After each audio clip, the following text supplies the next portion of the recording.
Hello আজকে নিয়ে এসেছি ট্যাংরা মাছের রেসিপি আলু আর পেঁয়াজকলি দিয়ে।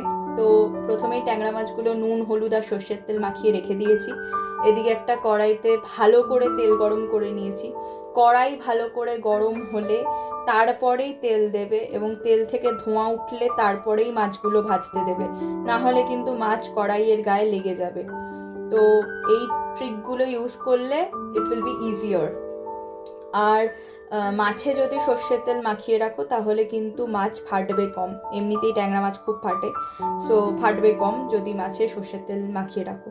তারপরে দিয়ে দিচ্ছি কালো জিরে, ওই সেম তেলেই পুরো রান্নাটা হবে এবং আলুগুলো আগে থেকে ভেজে নেওয়ার কোনো ব্যাপার নেই এই রান্নার ক্ষেত্রে। আমাদের বাড়িতে তোমরা দেখেছো ম্যাক্সিমাম রান্নার ক্ষেত্রেই আলুগুলো আগে ভাজা হয়, বাট এই রান্নায় মাকে আমি সবসময় দেখেছি যে ওই কালো জিরেটা দেওয়ার পরেই আলুগুলো দেয়, আগে থেকে ভেজে নেওয়ার তেমন ব্যাপার নেই। তো আলুগুলোকে এরকম করে আঙুলের মাপে মোটামুটি কেটে নিয়েছি। হ্যাঁ, খুব একটা ভালো কাটা হয়নি, আমি জানি আমি খুব একটা ভালো চপিংয়ের নই, যেটুকু পেরেছি করেছি। তোমরা যারা যারা খুব ভালো করে সুন্দর করে একদম মাপ মতন কাটতে পারো তারা অবশ্যই সেটা করো, আর ছবিও পোস্ট করো, আমাকে ডিএম করো, কমেন্টসে লিখো এবং তোমাদের বাড়িতে ট্যাংরা মাছ আর কীভাবে খাওয়া হয় সেটাও লিখো। আর এরপরে দিয়ে দেবো পেঁয়াজকলিগুলো। আর জাস্ট এটাই ভাবছিলাম আজকে রান্নাটা করতে করতে যে খেয়ে নাও আর কটা দিন পেঁয়াজকলি, সিম, তারপরে হচ্ছে ফুলকপি, বাঁধাকপি, গাজর, বিনস, এরপরে আবার ঢেঁড়স পটল খাওয়ার দিন এলো বলে। তারপর আমি দিয়ে নিচ্ছি নুনটা। আর আমি যেহেতু আলুটা আগে কেটে রেখেছিলাম তারপরে মাছ ভেজেছি, তাই জন্য আলুটাকে আমি জলে ভিজিয়ে রেখেছিলাম, নাহলে কিন্তু কালো হয়ে যেতে পারে। তোমরা যদি একদম কেটেই কড়াইতে দাও তাহলে সেক্ষেত্রে কোনো অসুবিধা নেই।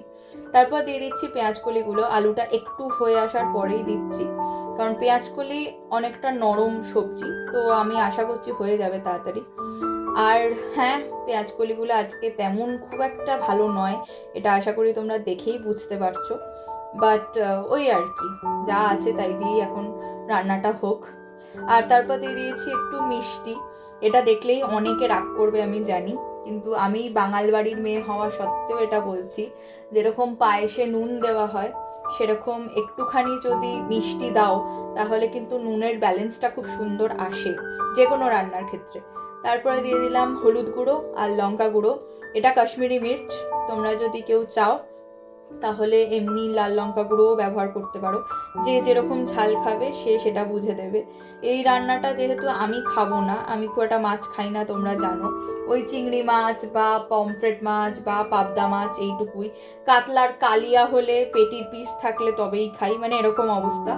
যে মাছটা ভীষণ ভালোবেসে খাই সেটা হচ্ছে চিংড়ি, একমাত্র মাছ যেটা আমি ভীষণ ভালোবেসে খাই, তার বাইরে খুব একটা মাছ খেতে ভালো লাগে না। তাই জন্য আমি এখানে লাল লঙ্কা গুঁড়োটা ব্যবহার করলাম না, যেহেতু বাড়ির লোকেরা খাবে, বাবা অতটা ঝাল খেতে পারে না, তো নর্মাল কাশ্মীরি মির্চটা দিলাম। তারপরে ভালোভাবে কষে তেল ছেড়ে এলেই আমি জল দিলাম এবং এটা বেশ ঝোল ঝোল রাখবো, একদম টেলটেলে পাতলা ঝোল রাখবো, তাই জন্য আমি জল দিলাম এবং গরম জল দিলাম।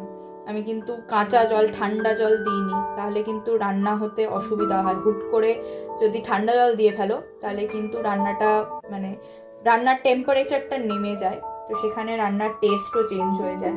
তারপরে মাছগুলো দিয়ে নিলাম, আর মাছগুলো খুব হালকা হাতে দেবে, এমনিতেই নরম মাছ চিকেনের থেকে অনেক নরম হয়, সো হালকা হাতে দেবে। আমি তখন একবার নুন দিয়েছিলাম, তারপরেও আমার মনে হলো যে আরেকটু নুন দেওয়া যেতে পারে, তাই আরেকটু নুন দিয়ে কাঁচা লঙ্কা দিয়ে ব্যাস নামিয়ে নেবো। মাছগুলো ভালোভাবে হয়ে গেছে and my recipe is ready to get serve. দেখা হবে তোমাদের সাথে আরেকটা নতুন ব্লগে। টিল দেন টাটা, সবাই খুব ভালো থেকো, সুস্থ থেকো, সাবধানে থেকো। রেসিপিটা কেমন লাগলো অবশ্যই কমেন্টসে জানিও।